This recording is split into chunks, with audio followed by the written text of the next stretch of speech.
रमन और मौलिक अधिकार। एक दिन रमन और खलीफा। रमन, आज क्या छुट्टी है भाई? हाँ खलीफा।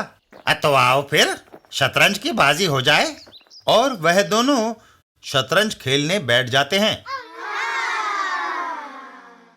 खलीफा, अंग्रेजों की हुकूमत में और आज की सरकार में क्या फर्क है? तब हम किसी दूसरे के गुलाम थे, अब अपनी गवर्नमेंट है। हम एक आजाद मुल्क के बाशिंदे हैं, जो चाहे कर सकते हैं भाई। क्या मैं सारा दिन शतरंज खेल सकता हूँ? बिल्कुल, यह हमारा मौलिक अधिकार है, जिससे हमें कोई वंचित नहीं कर सकता। तभी गप्पू वहां आता है।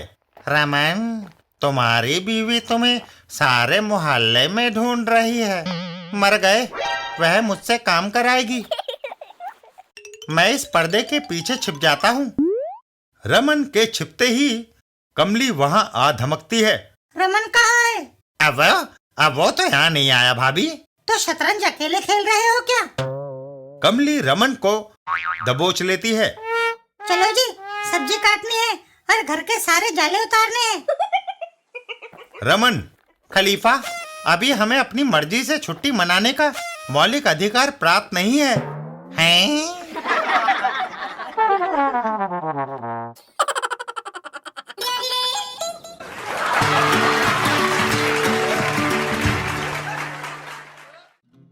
रमन और गप्पू की नींद। एक दिन रमन के घर पर। कमली, मेरी कमीज के कफ का बटन टूट गया है, जरा एक नया बटन लगा देना। मुंह दूर कर लो जी, बटन लगाते वक्त कहीं सुई ना चुभ जाए। तभी मेरा पति नींद से नहीं जाग रहा, उसने लुधियाने जाना है। अगर वह जागा नहीं तो गाड़ी छूट जाएगी। उसको उठाने में मेरी मदद करो। हमें मिसेस गप्पू की मदद करनी चाहिए। और वह तीनों वहां से चल देते हैं। आओ मेरे साथ।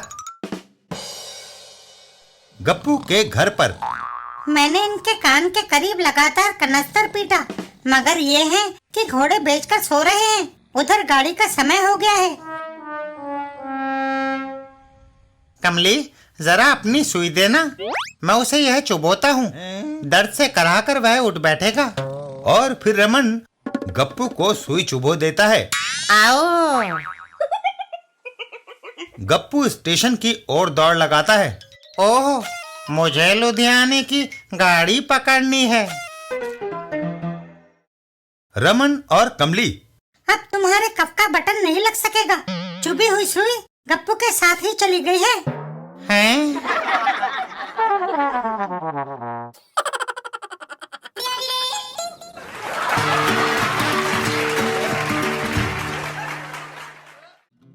चाचा चौधरी और बिनी के जेवर। एक दिन चाचा चौधरी के घर पर। बिनी, श्री कुलकर्णी की शादी का कार्ड दराज में पड़ा मिला है। उसके बारे में तो मैं भूल ही गई थी। रिसेप्शन कब है? आज। अभी वक्त है, तैयार हो जाओ। ओहो, मेरे जेवरात बैंक के सेफ डिपॉजिट वॉल्ट में रखे हैं। बिना उनको पहने मैं शादी में कैसे जा सकती हूँ? बिनी घर से बाहर चल देती है। मैं उन्हें लेकर आती हूँ। बैंक बंद होने में भी देर है। बैंक। शुक्र है मैं पहुँचने में कामयाब हुई। ऑफिसर, मुझे सेफ वॉल्ट खोलना है। अभी लीजिए। आज मैं इन्हें एक अरसे बाद पहनूंगी।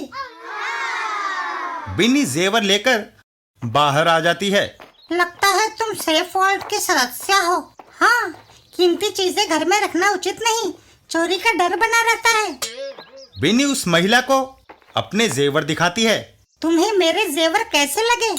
बहुमूल्य और सुंदर। बिनी आगे चल देती है। बहन चापरी, क्या तुमने पता लगाया कि उस महिला के पास कितना माल है? जीबा, उसके पास शुद्ध सोने के जेवर हैं। तुम अपना मेहनताना 200 रुपया लो। नहीं, मैं नहीं चाहती कि तुम उसे लूटने जाओ और मुसीबत में फंस जाओ। वह चाचा चौधरी की पत्नी है। ततैये के छत्ते में मुक्का न मारो। मैं तुम्हें दूसरी धनवान महिला के बारे में सूचना दे दूंगी। गोली से हर कोई डरता है बहन। मैं उसके पीछे जाता हूँ। वह कार दौड़ाता हुआ बिनी की ओर बढ़ता है।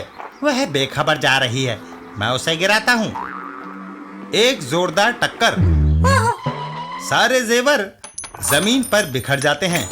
ये सारे जेवर मेरे हैं। वह जेवर उठाकर वहां से वापस हो लेता है।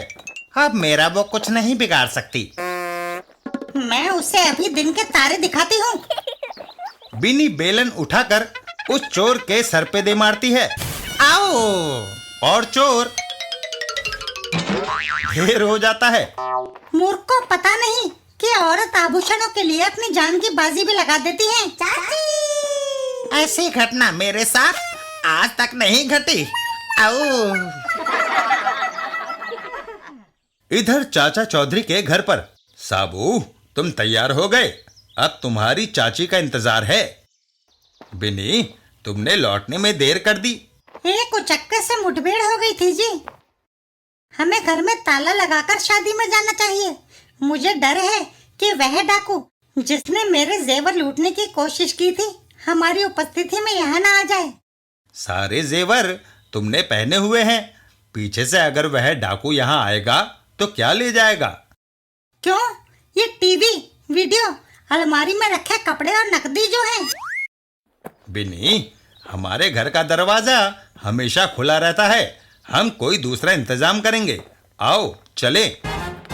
चाचा चौधरी के घर पर कभी ताला नहीं लगा। वह लोग वहां से रवाना हो जाते हैं। दूसरा इंतजाम क्या हो सकता है? मैं उस चोर की अकल पर ताला डाल दूंगा। खतरा, स्वागतम मार्ग।